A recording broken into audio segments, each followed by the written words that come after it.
Bienvenidas y bienvenidos a Universidad Saludable. Hoy vamos a hablar de un tema que nos atraviesa a todos, cómo lo que comemos influye en nuestro performance cognitivo. Para eso hoy nos acompaña, y estoy muy agradecida de ello, el doctor Nelson.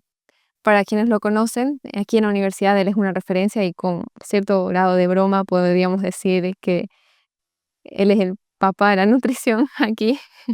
Realmente él da la mayoría de las materias troncales, él es experto en nutrición deportiva, tiene una especialidad y asimismo en propiedades dietoterapéuticas de los alimentos, que hoy nos vamos a estar enfocando un poco en eso. Vamos a hablar de cómo influyen los alimentos en nuestra salud cognitiva y para ello, doctor, me gustaría que nos pudiera hablar un poco sobre usted para comenzar este podcast. ¿Qué es lo que lo ha motivado a dar docencia? Bueno, en sí, pues la carrera forma parte de mi vida, ¿no? Tanto la parte médica como nutricional. He visto un nexo entre ambas profesiones cuando iba desarrollando las ambas, ¿no? Bueno, y la docencia, pues básicamente podría decirte que yo crecí en las aulas y bueno, no es de hecho eh, una metáfora, simplemente pues yo tengo el honor de haber podido contar con dos padres docentes y básicamente pues como era el menor pues iba rotando entre aula y otra y veía desde mi crecimiento pues desarrollar a mis padres docencia, ¿no? Pude compartir con los estudiantes universitarios incluso siendo pequeño, presentando las tareas que permitieron darme lugar. Yo siempre digo que para mí la docencia es parte de mi vocación. Estoy muy seguro de que tanto desde el punto de vista de la actitud y la aptitud, pues la tengo bien clara y muy expuesta hacia lo que son la formación de los profesionales. Excelente, ¿no? Usted forma soldados, ¿no? Lo intento. Ok, doctor, ahora entrando en el tema, ¿podemos hablar un poco sobre neuroalimentación? Así es. Bueno, más allá de lo que el cerebro realmente necesita, ¿no? Para su funcionamiento normal, se habla acerca de un enfoque un poco más holístico de lo que es la alimentación y el funcionamiento del sistema nervioso central. Enfocándonos desde el punto de vista alimenticio, no solo con el uso adecuado de nutrientes para el funcionamiento del sistema nervioso central, sino a través del uso de fitoquímicos, las propiedades mismas reológicas de los alimentos e incluso también las mismas propiedades organolépticas de los mismos que va a despertar un montón de sensaciones, ¿no? Recuerda que el cerebro no está conectado en sí, sino hay una especie de espacio entre cada célula. Y aquí la neuroconexión se hace a través de los neurotransmisores químicos, que, bueno, son estimulados tanto hormonal como, pues, químicamente, ¿no? Entonces, ese tipo de enfoque holístico se trabaja a través de varios conceptos y componentes de los alimentos. Y obviamente la parte neurológica no solo coordina la parte somática, sino también toda la parte cognitiva y sensorial, ¿no? Específicamente, pues relacionado con emociones, sensaciones. Cuando hablo de ansiedad, estrés, bueno, ello mismo está relacionado, ¿no? Con algunos trastornos como la bulimia o la misma obesidad. Es súper interesante esto que menciona, ¿no? El hecho de que también es algo emocional, ¿no? El hecho de que muchas veces pasamos del trabajo al hogar, del hogar al aula, y ni siquiera nos tomamos una pausa para comer bien y para experimentar los olores. Y recientemente que llevamos farmacología, ¿no? La importancia de segregar ácido gástrico para poder digerir bien los alimentos, todo esto, creo que muchas veces lo hemos perdido, ¿no? Y eso también podría generar consecuencias, ¿no? El hecho de que pasamos mucho tiempo en otras cosas y no nos enfocamos realmente a comer y conectar con la comida a veces. Pero qué interesante realmente esto que menciona, que sea algo complejo, ¿no? Algo que integra muchas cosas. Mencionaba también enfermedades. ¿Podría detallar un poquito más específicamente qué tipo de enfermedades están directamente relacionadas? Aunque sabemos que muchas, ¿no? Casi todas van a depender, pero así, si pudiéramos destacar un par de aquellas que se ven afectadas por la alimentación neurológicas principalmente. Así es. Como tú lo mencionaste, ¿no? Es un poco difícil no relacionar una enfermedad con un problema alimenticio. Desde el punto de vista funcional, es el mal del siglo XXI, el tema de estrés, ansiedad, nerviosismo, depresión. Si tú te vas al punto de vista meramente fisiológico, o en todo caso, el fisiopatológico, o como decimos, ¿no? El origen de la patogenia de estas enfermedades, son problemas de neurotransmisión nerviosa. Cuando una persona o paciente sufre de ansiedad o estrés, es porque la neurotransmisión nerviosa está acelerada. Si una persona sufre de depresión, sufre de insomnio, ¿no? O tiene simplemente bajones, es porque tiene neurotransmisión nerviosa atrasada, retardada, cuesta hacer el nexo, ¿no? Entonces, este tipo de patologías bien se podrían no solamente contrastar, obviamente, con psicoterapia y psiquiatría, sino también con la administración de alimentos que se conviertan al mismo tiempo de materia prima para la formación de estos neurotransmisores químicos que tanta falta nos hacen. Desde el punto de vista somático, hablo de, por ejemplo, epilepsia, Parkinson, ¿no?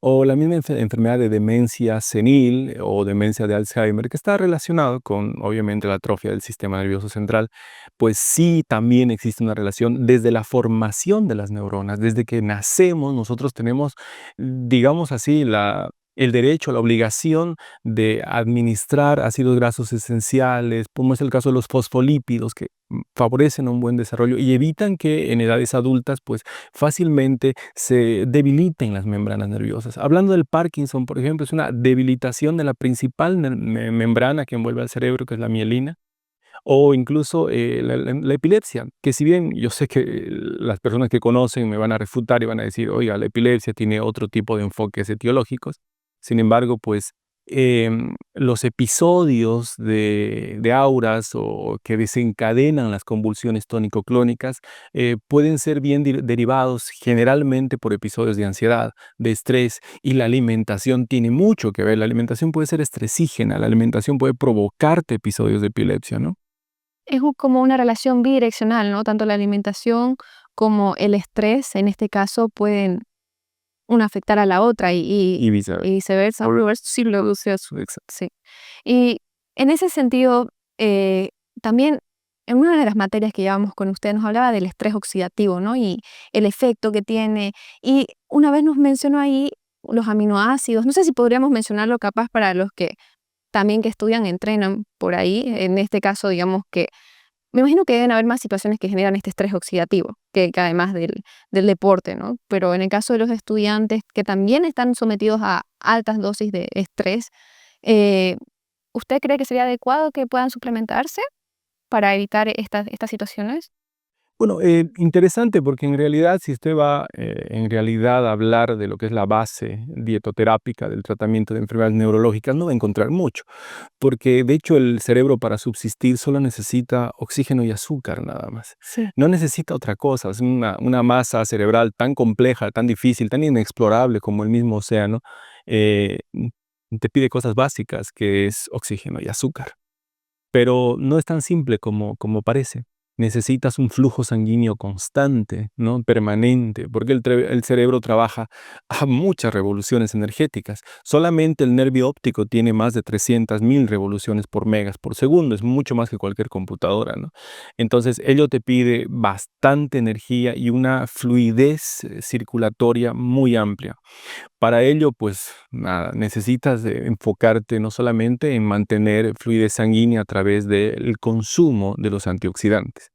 Y yo siempre les digo esto, no solo los antioxidantes conocidos como la vitamina A, la vitamina E, el betacaroteno, el selenio, el zinc, sino a través de antioxidantes fitoquímicos que son mucho más poderosos, ¿no? Como es el caso, por ejemplo, de licopeno, ¿no? O incluso también el betacaroteno, ¿no? O el resveratrol de la uva, que permiten mantener fluidez sanguínea y circulación constante. Así evitas la producción de radicales libres, ¿no? Muy común, generando parte de lo que es el estrés oxidativo, lo que va a generar atrofia cerebral. Y lo que usted decía, el tema de los ácidos grasos, de los aminoácidos esenciales, como es la valina, lisina, isoleucina, ¿no? Que igual deben suministrarse diariamente, por algo son esenciales, ¿no?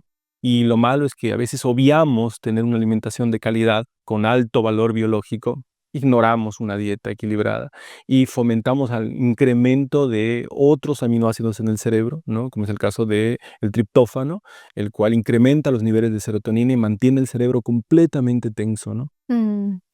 Y eso que mencionaba, que creo que era una situación que usted describía esa vez específica, me acuerdo, ¿no? Que segregaba serotonina hasta un punto de que había un agotamiento de repentino. ¿Y cuántos estudiantes que no hemos experimentado esa situación de pasar por una época de exámenes, pasar por una época de rendimiento, tareas y llegar a un momento en el cual sentís ese agotamiento y quién sabe, ¿no? Poder complementarse con estas fitonutrientes que menciona.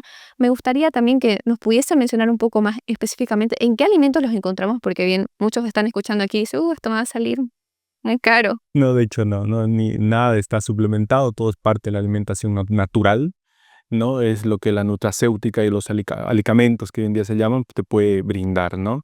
De hecho es mucho más antigua que la misma medicina, el mismo Hipócrates ya lo usaba, ¿no? En sus preceptos principales, ¿no? Así que no, es bastante simplona, de hecho. Y lo que mencionabas hace un momento respecto al cansancio, el agotamiento, pues es mental, es crónico, ¿no? Uno a veces se pone a pensar y dice, pero dormí, descansé, ¿no? Dormí las 6, 7, 8 horas que normalmente debería hacerlo y aún me siento agotado, no puedo leer unas cuantas páginas de algún libro, no puedo terminar de ver una película, o lo peor, no puedo hacer gimnasio, ¿no? Porque empiezo a hacer un poco de pesas, mancuernas, algo de cicloergómetro y empiezo a bostezar. Y eso no es normal, no tiene sentido. Pues parte de lo que refleja signos y síntomas de un cerebro totalmente agotado. Totalmente. Y ahora, para que hablemos de alimentos accesibles que tengan estas propiedades, como usted mencionaba, ¿no? Que si tenemos una alimentación que satisfaga estos requerimientos que tiene el cerebro y nuestro metabolismo, ¿qué alimentos específicamente tienen estos nutrientes que nos ayudan y cómo podríamos complementarlo, ¿no? Bueno, en clases trabajo con una idea, un principio, dado en la Biblia, en Génesis, que habla de el proyecto inteligente, ¿no? Acerca de que pues Dios puso alimentos específicamente diseñados para poder protegernos de todas las enfermedades. No creo mucho en este tipo de coincidencias. Si usted toma una nuez y la abre, pues se va a dar cuenta que tiene una forma muy similar a la del cerebro. Y sí, la nuez es uno de de hecho es el alimento más rico en fosfolípidos, fundamental para lo que es el progreso y el desarrollo del sistema nervioso central.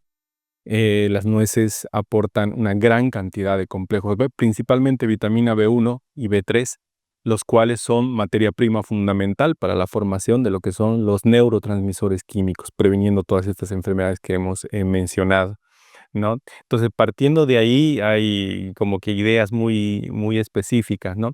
Resumamos en que el cerebro necesita energía, necesita vitaminas del complejo B, los cuales se convierten en catalizadores, además de la absorción de esa energía. Necesita ácidos grasos esenciales que te brindan los frutos secos. Necesita principalmente fosfolípidos, ¿no? Y fitoquímicos que te ayuden a controlar y contrarregular lo que es la neurotransmisión nerviosa. Estos fitoquímicos son llamados desde el mundo de las propiedades terapéuticas de los alimentos como somníferos naturales, ¿no? Así como algunas sustancias opioides, por ejemplo, que sí te generan bastante tranquilidad, pero al mismo tiempo son adictivas, estas no lo son, por si acaso, y están presentes en muchos alimentos. El que más respeto le tengo es a la avena. La avena tiene un somnífero natural, ¿no? Un relajante natural que se llama avenina. De hecho, lo usaban los antiguos faraones, hacían sus colchones de paja de avena porque les generaba un descanso bastante placentero gracias a la avenina, que está presente en el agua de avena, en el podrish o en cualquier otro alimento que tú consideres elaborarlo con avena. Mejor si es integral, obviamente, porque también sería muy rico en vitaminas del complejo B. Todos sabemos que la avena al mismo tiempo es muy rica en carbohidratos. Muchos médicos tenemos miedo a la avena porque eleva el azúcar. Sin embargo, al ser integral, tiene betaglucano que baja al mínimo el índice glucémico y de a poco su azúcar se va absorbiendo, ¿no? De paso es rico en un ácido graso denominado avenasterol, el cual, pregunten a cualquier cardiólogo, baja niveles de colesterol, triglicéridos, manteniendo la sangre fluida, ¿no? Entonces, es uno de los alimentos que más pegados está al funcionamiento tanto del cerebro como del aparato cardiovascular. Súper interesante y no conocía eso respecto a que la avenina ocasionaba somnolencia o sueño. Y qué interesante, ¿no? Esto me lleva a pensar en uno de los conceptos que nos mencionaba en deporte, crononutrición, el hecho de que, bueno, nosotros, me imagino que también deben haber alimentos que deben ser buenos para ciertos horarios, ¿no? Y ¿cuántos no desayunamos avena, no? O sea, dices, voy a desayunar algo súper completo y bueno, me imagino con otras sustancias que también ya le van a dar energía y ahí se compensará un poco, pero ahora que conocemos esto sería muy interesante consumir la avena en la noche, ¿no? O para una merienda ya para nocturna antes de dormir. Y igualmente mencionaba los frutos secos, estas situaciones. ¿Podría haber un poquito de estos tips que mencionábamos en deporte que a mí me ha servido mucho? En el estudio realmente me he dado cuenta, no sé, en sus materias, me decía, llegaste con tu sartén, Yáscara, ¿qué estás trayendo? Y traía mis frutos secos tostados, ¿no? Exacto. Esas alimentos que usted mencionaba antes, los índices glucémicos, ¿cómo afectan, no? Y a mí me ha ayudado a mantenerme mucho más atenta en las clases, teniendo algo que justamente me dé energía por tiempo prolongado, ¿no? ¿Podríamos hablar un poco de ese Sí, impacto? les tienen mucho miedo porque tienen una carga glucémica muy alta, ¿no? Sí, Pero de hecho el principio de la voz, habla acerca de la crononutrición relacionada con el ritmo circadiano, los horarios que tienen que ver con el sol y el momento adecuado para alimentarse, ¿no? Si tú la carga, obviamente haciendo actividad física, la haces de 3 a 6 horas antes, ¿no? Hay un buen nivel de absorción. Y como verás, la mayoría de estos alimentos pues tienen absorciones relativamente controladas gracias a la gran cantidad de fibra que tiene y principalmente el complejo B, ¿no? Que como te digo es un catalizador, es como meterle octanaje a tu motor, favorece el aprovechamiento del combustible y en este caso hace que las vitaminas se absorban mucho mejor, ¿no? Ahora, yo siempre les digo, hacerlo en poscarga es la mejor elección. El hambre muscular, que son esas 2 horitas post-entreno, post-actividad física, donde la sangre todavía está circulando en tu sistema muscular, es el momento ideal donde se abren las ventanas tanto anabólicas como catabólicas para poder favorecer la absorción y la utilización de esa energía, ya sea transformada en glucógeno muscular almacenado o también al mismo tiempo pues, convertirlas en nueva masa muscular. súper interesante. Y eso para rendir en deporte, ¿no? Pero creo que también puede aplicar para el rendimiento académico, To- en el sentido de que no, nos descuidamos totalmente cuando vamos a tener un examen. Y ahí me hace acuerdo de otro pilar, ¿no? La hidratación, ¿no? Para el cerebro, lo importante que llegue a ser. Usted nos mencionaba los efectos que podría llegar a tener. Pero imagínese si nos preparáramos antes, ¿no? Y, a ver, usted podría darnos un ejemplo de qué sería bueno antes de un examen, por ejemplo, como usándolo como metáfora, en deporte, el deporte que te preparas previo, ¿no? Tienes que estar con varias condiciones que usted conoce, ¿no? Creo que Así podrían es. aplicarse. El lóbulo frontal está específicamente, relacionado específicamente con experiencias cognitivas, con el juicio, la memoria, sobre todo la capacidad de raciocinio, ¿no? Que es lo que más pide un docente a un estudiante. Eh, Partimos de la misma idea, necesitas circulación sanguínea, necesitas oxígeno y azúcar. Y tú dirías, pero bueno, el oxígeno hay en el aire y el azúcar lo puedo consumir en abundante cantidad. Eso se obtiene a través de una buena circulación sanguínea. Hay una barrera hematoencefálica que va a evitar que otros nutrientes o sustancias puedan ingresar al sistema nervioso central. Entonces, ¿cómo prepararte? Estando bien hidratado, muy bien descansado y teniendo una fluidez sanguínea. Muchos de quizás las personas que nos escuchan o ven alguna vez le han hecho una extracción sanguínea y ha visto un fluido venoso bastante denso, oscuro, y dije, pero ¿por qué mi sangre parece negra? Y es que estás haciendo hemoconcentración permanente por la forma de alimentarse. Si tú ves a la sangre de un atleta, de una persona con un buen nivel en rendimiento o elite, vas a ver que esa sangre es muy hemodiluida, es básicamente agua, algo rosácea, ¿no? Y te das cuenta que eso pues va a mantener una fluidez permanente y eso va a generar mucha irrigación cerebral, que es lo que necesitas principalmente, ¿no? Muy interesante realmente el hecho de que hay que prepararnos. Y para ir cerrando un poco este episodio, me gustaría que hacer un análisis con usted de cuáles son los pilares que deberían llevarse de esta charla que hemos tenido para algo práctico para los estudiantes que nos están escuchando. Y mm, an- antes que nada, o sea, decirle que muchísimas gracias, realmente mm, increíble su conocimiento. No, gracias a vos más bien por invitar y no los halagos están de más. El tema de lo que dijimos desde el principio, el requerimiento en el cerebro es básico, azúcar y oxígeno.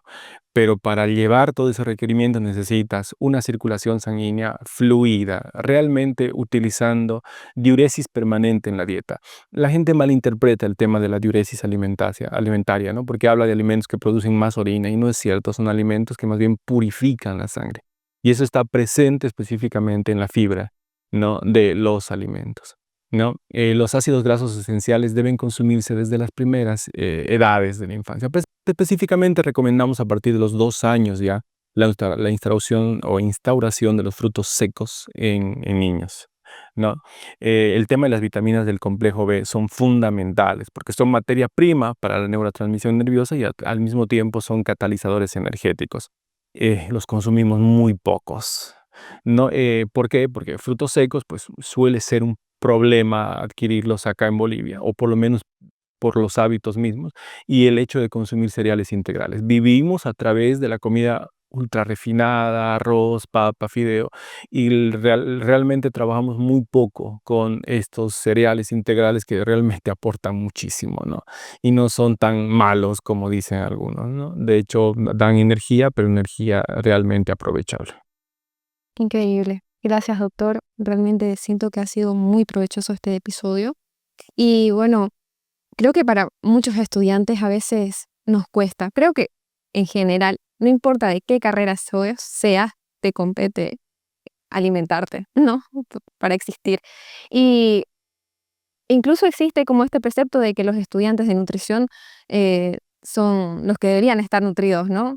Y que deberían estar súper bien. Y de hecho hoy día tuve una defensa y me hablaban de este concepto, ¿no? Y bueno, desde el proyecto Universidad Saludable, ¿usted cree que los nutricionistas no tienen problemas con su alimentación? Es una pregunta capciosa, me dice, ¿no? Y yo le digo, realmente, yo no creo que estemos exentos y de hecho evidencio en mí que tengo muchas carencias en mi alimentación. Y así como los psicólogos necesitan un buen psicólogo para poder estar bien, creo que los nutricionistas necesitamos de un nutricionista muchas veces que nos brinde ese soporte. Muchísimas gracias, doctor Nelson. Gracias a vos, gracias a vos. Y es así, es un mal común, ¿no? La ortorexia, que es una enfermedad relacionada con adicción a la comida saludable, genera mucho desequilibrio y la verdad que nosotros somos los principales propensos a padecer trastornos de la conducta alimentaria, así que nos hace bien un buen apoyo de un colega. Un buen tema para tratar en otro En otra podcast. oportunidad. Muchas gracias. Muchas gracias. Nos vemos en un próximo podcast. Hasta luego.